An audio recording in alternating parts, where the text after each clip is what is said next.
François Bon, Balzac, roman.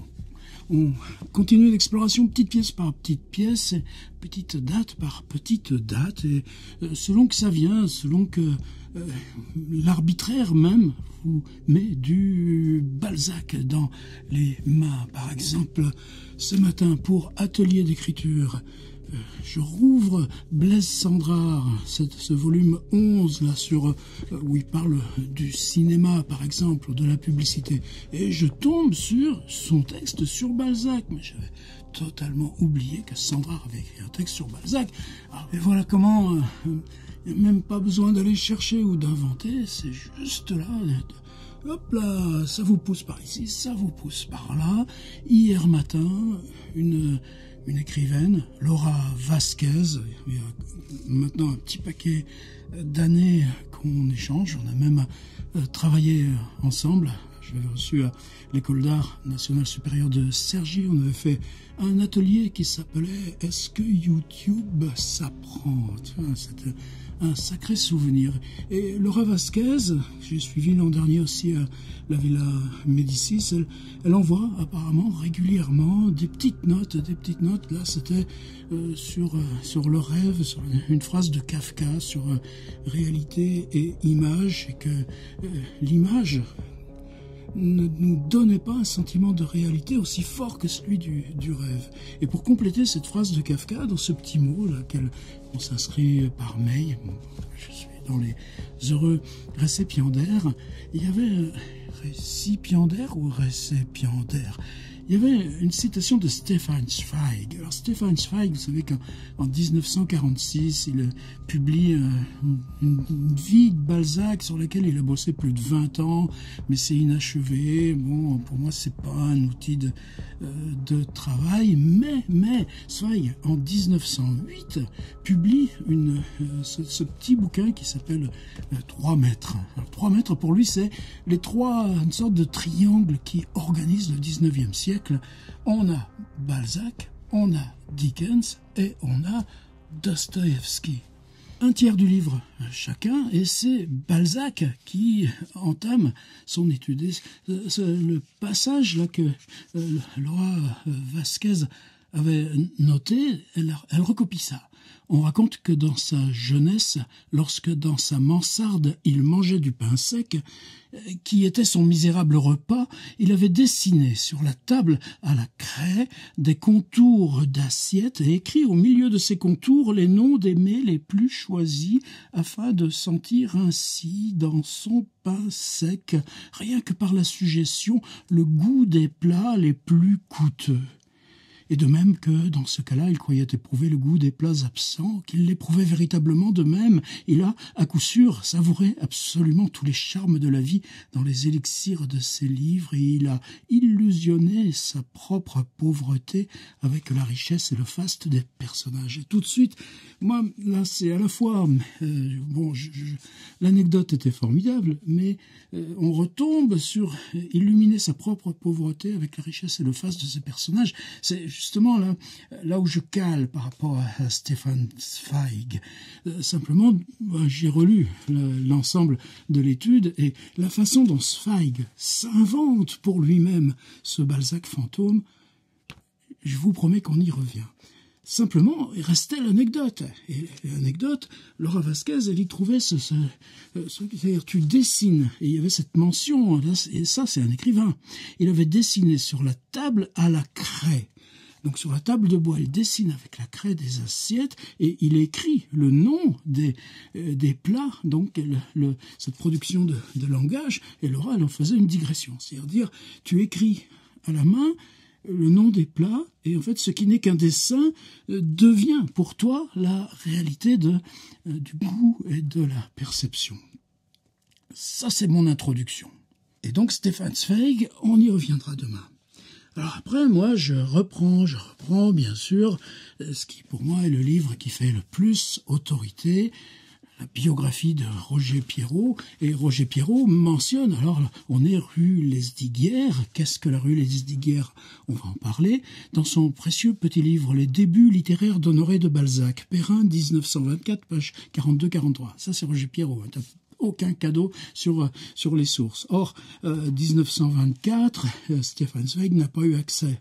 L.J. Arrigon, Léon Jean, peut-être, ou Louis-Jacques, on ne sait pas, on va aller chercher, a réuni des notes de dépenses conservées dans les papiers de Balzac au fond Levenjoul, donc au château de Chantilly, qui témoignent de la frugalité de ses repas. Un petit carré de papier porte pain, 20 centimes, pâté, 1 franc 50, macédoine, 70 centimes, total 2 francs 95. Donc Balzac au pain sec, non. Balzac avec un petit peu de pâté sur le pain et un peu de macédoine pour accompagner, ça va. Une autre note récapitule les dépenses de plusieurs jours. Pain, 30 centimes, vin, 1 franc 50, charcuterie, 1 franc 80, café, 1 franc 50, total 5 francs 10. Une facture de Houdaille et Marigny, marchand de bois neuf au numéro 4, en date du 4 novembre 1819, nous apprend que Balzac a acheté une demi-voie livrée par charrette de bois lavé au prix de 14 francs, plus transport, siège et montage, au total 16 francs 90. Donc, où est-ce qu'il a pris cette idée, Stefan Zweig? Alors j'ai repris, on l'a ici dans le dossier, vous savez, il y a première biographie qui date de 1858, on a le témoignage de Gosselin en 1862-64, on a le livre sur l'enfance de Balzac écrit par sa sœur Laure de Surville qui nous parle beaucoup de la rue Lesdiguières. Il y a une autre biographie de 1892, une autre de 1906, celle de Edmond Faguet. Alors là c'est facile. Tu ouvres les PDF de Gallica, tu écris le mot craie et tu attends, tu vois les occurrences du mot craie. Non, nulle part je n'ai retrouvé là cette anecdote racontée par Stefan Zweig. Alors qu'est-ce qu'il a été concaténé, assemblé? J'ai cherché aussi évidemment le mot craie. On a beaucoup de ces choses dessinées à la craie sur les murs dans l'œuvre complète. Là c'est facile, numérique. Mais vous savez que cette mansarde-là, qui sera un petit peu comme cette première bulle, simplement, lui se constituera plus tard sa bibliothèque, un bon millier de livres. Mais pour l'instant, c'est pas encore le cas dans cet exil qu'on dit mansarde, mais qui n'est pas une mansarde. On va voir ça aussi avec précision. Mais cette première expérience de la vie seule et la vie pour écrire, il en fait un archétype de ses récits.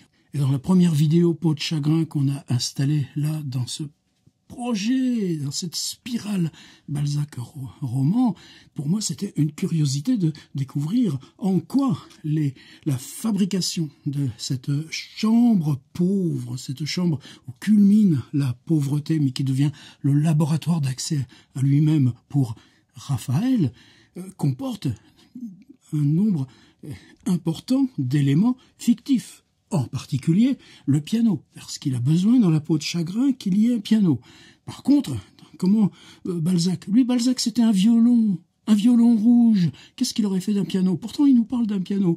Il dit que ce qu'il regrette le plus, c'est que, justement, qu'il n'y ait pas sa sœur qui vienne lui jouer du piano. Il dit que dès que je commence à vendre des articles et publier des livres dans cette chambre rue Lesdiguières, il y aura un piano pour toi, Laure, ma sœur. On le retrouve aussi dans Facino Cane, par exemple. Et, dans Facino Cane, c'est encore plus, puisque c'est la chambre et le quartier, c'est rue sinueuse. Alors la rue Lesdiguières, pourquoi c'est un petit labyrinthe sinueux autour? C'est à 2 pas de la Bastille, c'est à 2 pas de, plus tard, boulevard Bourdon. Bouvard et Pécuchet, par un temps de canicule, il faisait 38 degrés, le boulevard Bourdon était désert ce jour-là, entament leur conversation qui va devenir leur vie. Et elle est bien située pour Balzac, parce que si de Bastille et de la rue Lesdiguières on descend vers la Seine, là c'est le bassin de l'Arsenal, et il y a cette bibliothèque qui sera plus tard dirigée par son ami Nodier. Mais ça, ce sera dans le futur. Et puis si on remonte encore, qu'on traverse la place de la Bastille, qui ne ressemble pas du tout évidemment à la grande Bastille d'aujourd'hui avec son opéra, etc., mais qu'on prend la rue de la Roquette, qui ne ressemble pas non plus à ce truc un peu touristico-machin qui est devenu la rue de la Roquette, on marche 20 minutes et on arrive au Père-Lachaise. Et le Père-Lachaise, c'est l'endroit où on va méditer, se promener. Alors cette rue Lesdiguières, est-ce qu'on peut y faire pèlerinage? Non, parce que à l'endroit où elle était, maintenant, c'est le boulevard Henri IV. Ce grand boulevard qui, de la Bastille, là, descend avec la garde républicaine. Magnifique boulevard. Mais il a été percé, non pas par Haussmann, mais un peu après, en 1879. Ça fait que Balzac n'a pas vu le percement de ce boulevard et la démolition, comme il nous raconte dans La Cousine Bette, la démolition du vieux quartier du Louvre. Il n'a pas vu la démolition de sa vieille rue Lesdiguières. Par contre, là, depuis cette lettre de Laura Vasquez, et que j'étais parti là sur Zweig, et puis cette rue Lesdiguières, on trouve des photographies de ce chantier de percement. Elles sont toutes avec des logos en travers de l'agence Roger Violet, chose comme ça, c'est légitime. Je sais pas, quand on voit les archives du percement du boulevard, on aperçoit là cette petite rue Lesdiguières transversale qui est déjà sciée en deux. Alors mansarde, Balzac souvent rectifie. Non, il n'était pas tout en haut. Le bâtiment fait 5 étages. Lui, il n'était qu'au 3e. Alors en amont d'aller voir comment Zweig s'invente son Balzac, moi j'ai repris tout simplement. Alors là, c'est les documents, évidemment les seuls qu'on puisse disposer en tant qu'authentique, dans la correspondance de Balzac. C'est toujours Roger Pierrot, c'est cette édition historique des classiques Garnier, le tome 1. Alors maintenant, c'est aussi repris en Pléiade, mais j'ai pas ça, je suis fidèle à mon vieux Garnier. On a ces 3 mois qui sont les 3 premiers mois dans la petite chambre de la rue Lesdiguières. Une autre bizarrerie, mais ça, pareil, on bute.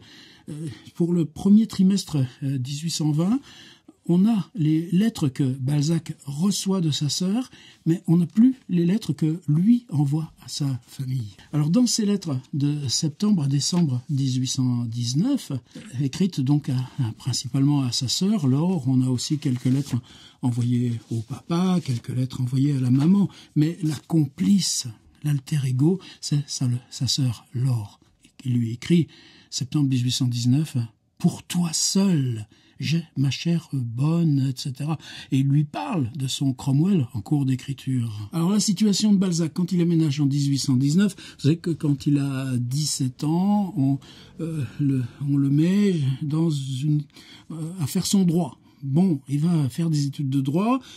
C'est pas que ça l'enchante, mais on ne le considère pas. Dans la famille, il y a des choses très cruelles à ce propos. On dit, bon, ce jeune Honoré qui est pas forcément brillant, le mieux, ce serait de le mettre dans l'administration. Et pour mettre ce brave Honoré qui est dans la lune, qui ressemble pas à grand-chose, avec sa tête toute joufflue, pour le mettre dans l'administration, il faut qu'il ait quelques bases de droit. Et à peine il commence d'avoir, au bout de quelques mois de droit, qu'on le place dans une étude de notaire, parce que c'est comme ça que tu apprends. Il met quelques mois chez un avoué, ensuite chez un notaire, et pour Balzac, oui, plus tard, ça va se révéler comme quelle richesse ce matériau-là, tout ce qui se passe dans les études, dans les bureaux, chez Derville, et tout. Il le sait, il le connaît de première main, et il le connaît pour avoir été le grouillot. Celui-là dont on ne sait pas trop ce qu'il fait, qui probablement fait des gros pâtés d'encre, puisque tout ça, on le voit, relisez les employés, où on a fait une vidéo il n'y a pas longtemps sur les employés. Et Balzac envoie ça balader. Il a 19 ans, et il négocie. Alors il y a un été qui est formidable parce qu'un ami de son père lui prête un cabanon là, à Villiers de l'Isle-Adam, et il va avoir un été. Oui, il peut écrire, il veut écrire, et ça c'est le décor qu'on va retrouver dans cette nouvelle fin. Oui, fantastique à tous les sens du terme, qui s'appelle Adieu. Là aussi, lecture, le puzzle commence à trembler là, un petit peu de tous les côtés. Ça s'organise. Il envoie ça balader, il a l'appui de sa mère il a l'appui de ses deux sœurs, mais Laurence, la plus jeune, celle, vous savez, qui va être mariée là et qui va mourir à 23 ans, c'est pas elle qui a son mot à dire. On arrive à négocier du père. Et le père est pas riche. Il va être admis là à toucher des émoluments de retraite de toute sa période révolutionnaire napoléonienne de bureaucrate. Mais ce sera environ 1800 francs or par mois.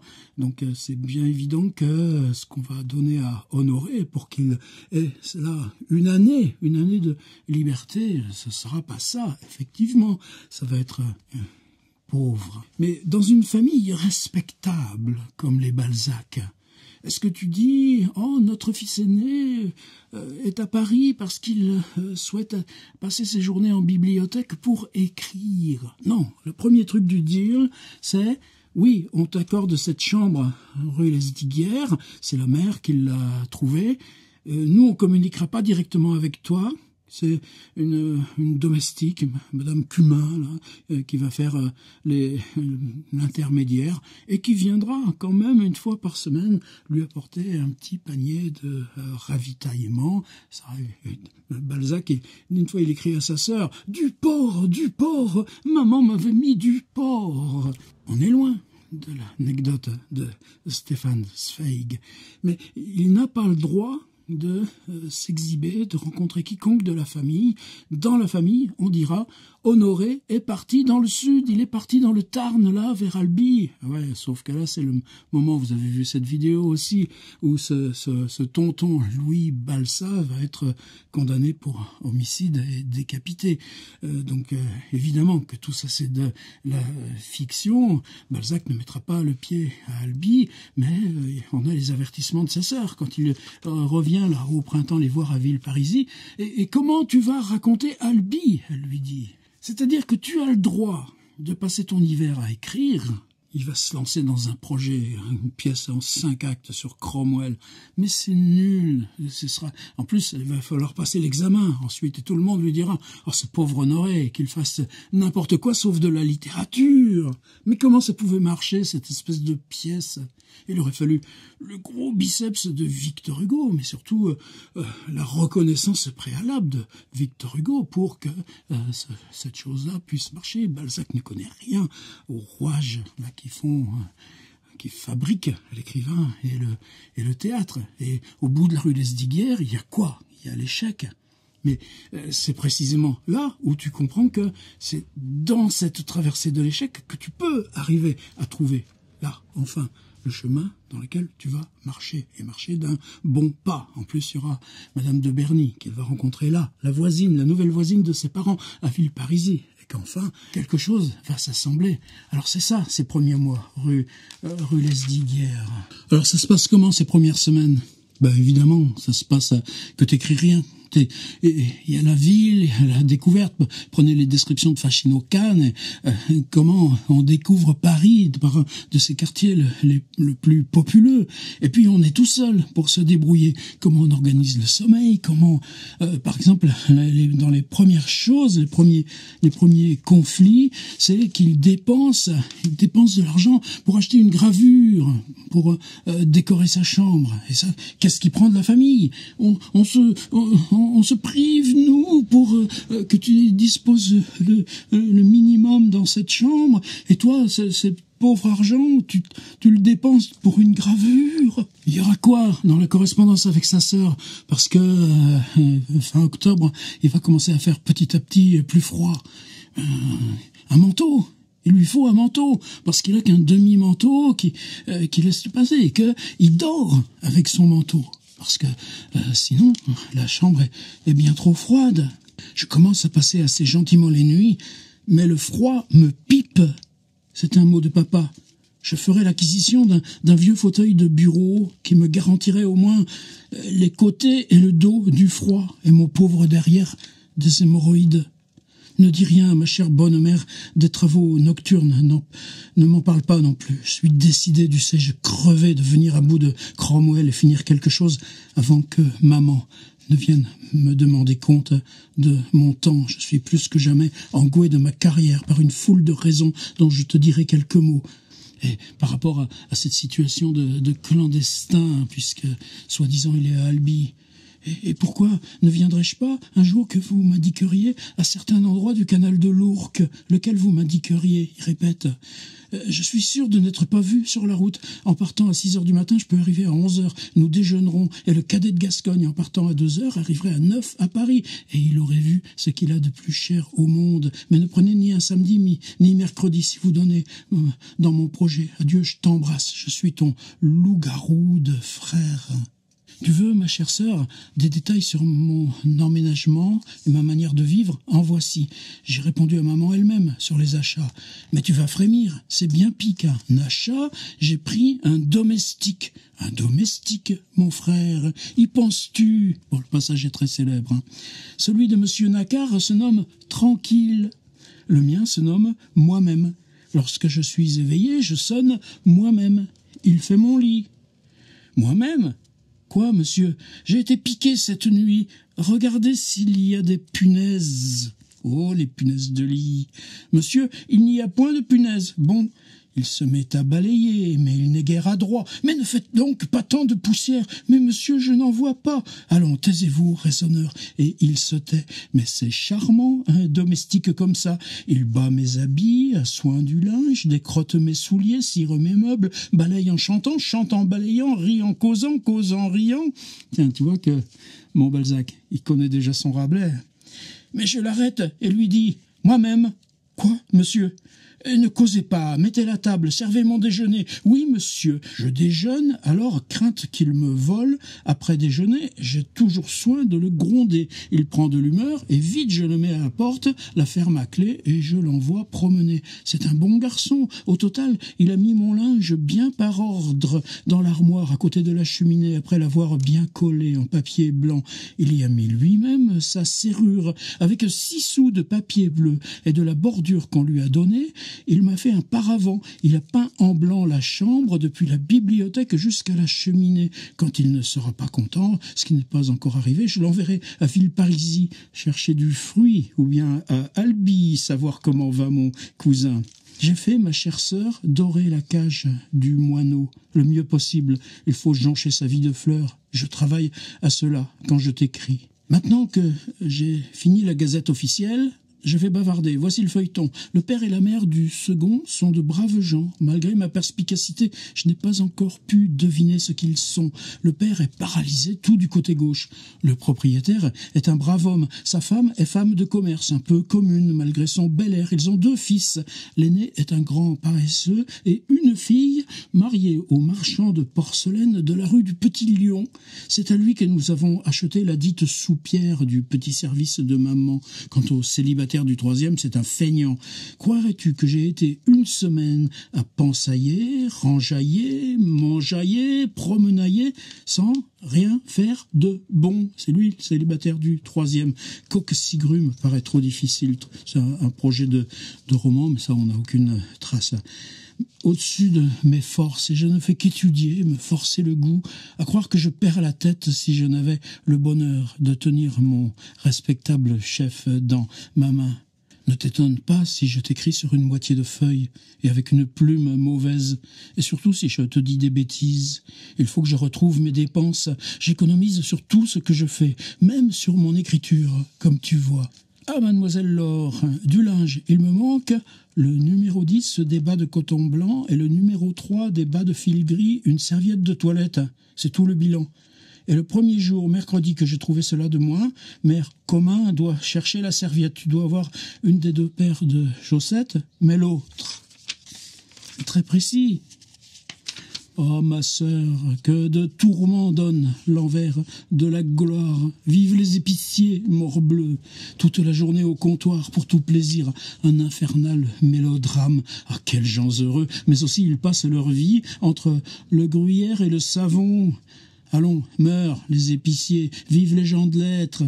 Mais aussi les gens de lettres sont gueux d'argent, riches de morgue. Allons, bonsoir, vive meurt tout le monde. Je suis fâché que mon petit Laurence soit malade, j'en ai du chagrin. Je me repens de ne pas tant penser à elle qu'à toi. Dis-lui bien que je l'aime, que si elle devient douce, elle sera une des plus charmantes femmes de l'univers. Comme vous vous ravigotez de fruits, vous nagez sur les poires, et quand je me couche, mon saucisson et ma poire dans le bec, le ventre de Henri fait brom, brom, brom, ergo, indigestion de fruits. À propos, maman m'a apporté du cochon. C'était du nectar, de l'ambroisie. Je sors rarement, mais lorsque je divague, je vais m'égayer au Père-Lachaise tout en cherchant des morts. Je ne vois que des vivants. J'attends l'hiver pour travailler plus assidûment. La musique me manque, méchante. Tu veux que j'aille au musée? Et comment? Il y a de grandes nouvelles que je vous réserve pour le mois d'octobre, si on le permet. J'ai mangé 2 melons. Je vis un peu comme Curius Dentatus, consul romain. Souvenir pris dans Tacite. Il a emprunté le Tacite de son père. Noix, poire, pain. Donc, effectivement, on n'est pas au pain sec, mais avec le pain, tu as des noix, tu as des poires. Sauf que, tu t'offres le luxe de melons. Ma chère et honorée sœur, je saisis la godardienne occasion. C'est pas Jean-Luc Godard, c'est Charles-François Michel Godard, un vigneron de Villeparisis qui venait de lui apporter un panier pour vous faire envoyer des nouvelles de votre pendard de frère. Voilà 15 jours expirés pendant lesquels je n'ai rien fait du tout. Et c'est ça qui n'est pas la question dont tu te mets pas, c'est pas la question d'une page blanche, et que non, c'est cet état mental là. Il y a une phrase magnifique chez Zweig, il dit Balzac n'aime pas les hommes tièdes. C'est ça que tu apprends, c'est comment, si t'es encore un peu trop tiède, tu n'écris pas. Voilà 15 jours expirés pendant lesquels je n'ai rien fait du tout. Or, le temps lui est compté. Il a 6 mois devant lui pour réussir son affaire. Hier dimanche, j'ai dîné chez la propriétaire. Où est-ce que j'ai joué?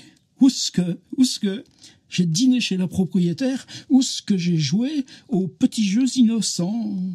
Ils ont été, je t'assure, très innocents. Attendu la stupidité bêtifiante de presque tous les membres de l'honorable compagnie. Ne manque pas dans ta réponse de me demander des nouvelles, etc., etc. Par contre, il va prendre l'habitude d'aller comme ça jouer chez la propriétaire. Et comme il joue au Boston, il va gagner des sous. Il va gagner plusieurs fois des parties. Alors il y a ça des fois dans la comédie humaine, attention, parce que des fois tu laisses quelqu'un gagner parce que tu vois bien que c'est la meilleure solution pour qu'il ait quelques sous, parce que tu as un petit peu pitié. Dis à maman que je suis si occupé que quand je vous écris, je prends ma plume et mon papier et je vais comme l'âne de Sancho, suivant le chemin, que je ne relis pas vos lettres, que je ne fais pas de brouillons, pas même aux lisses. C'est dommage. Fis donc, les brouillons. Est-ce que le cœur connaît les brouillons? Que je ne ponctue pas, que je vous en demande pardon, c'est coquetterie pour qu'on me lise 2 fois et que l'on pense plus longtemps à moi. Voilà, par exemple, de la finesse. Mes lettres sont des macédoines. Je te parle de 36 choses différentes dans la même page. Mais tu dois facilement excuser cela, vu le caractère de l'individu. J'allumerai ma lampe à 3 heures en hiver. La dépense d'huile me fait frémir. Ma chambre est un vrai four pour la clarté. Sans moi, on y verrait goutte, pourvu qu'elle soit chaude.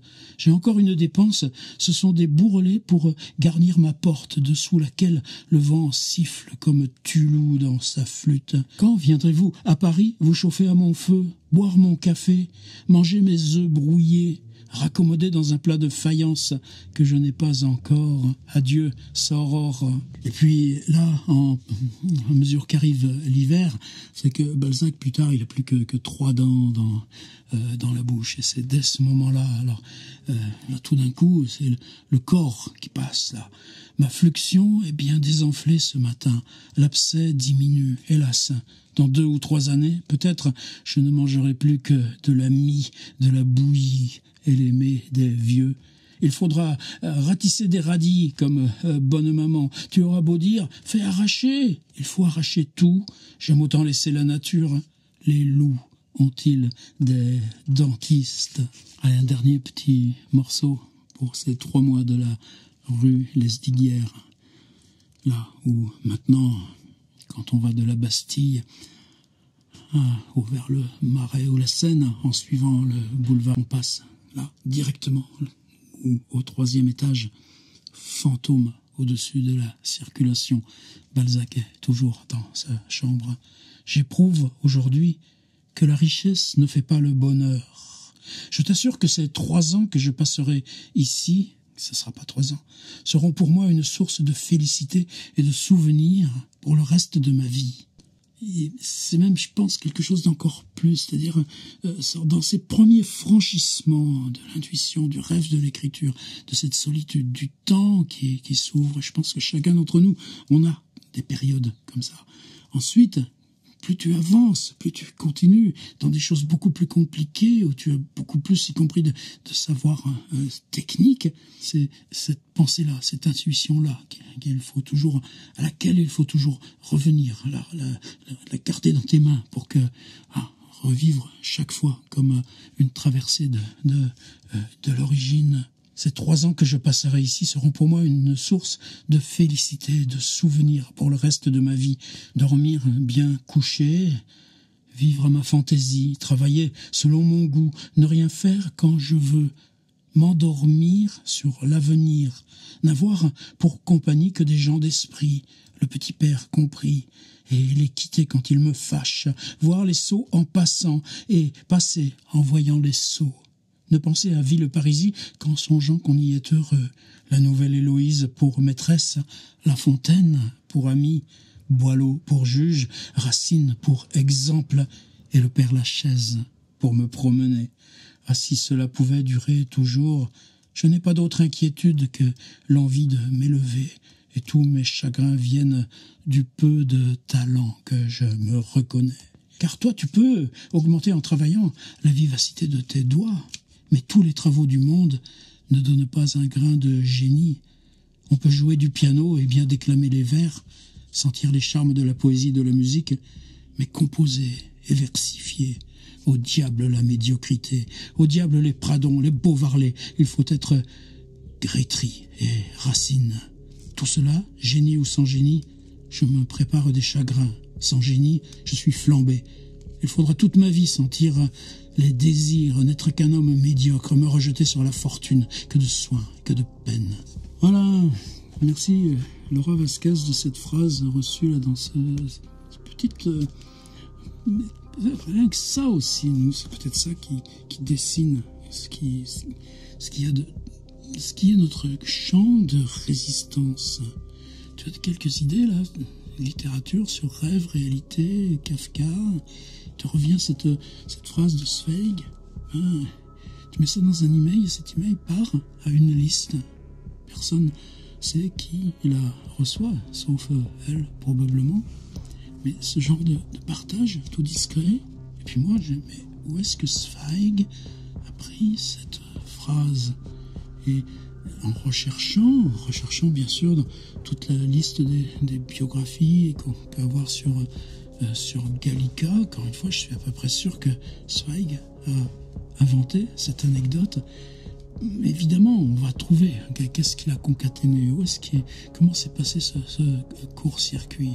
Ça me dit quelque chose, moi, ce repas avec des choses à la craie dessinées sur une table. Sauf que c'est pas Balzac, ce n'est pas la rue Lesdiguières.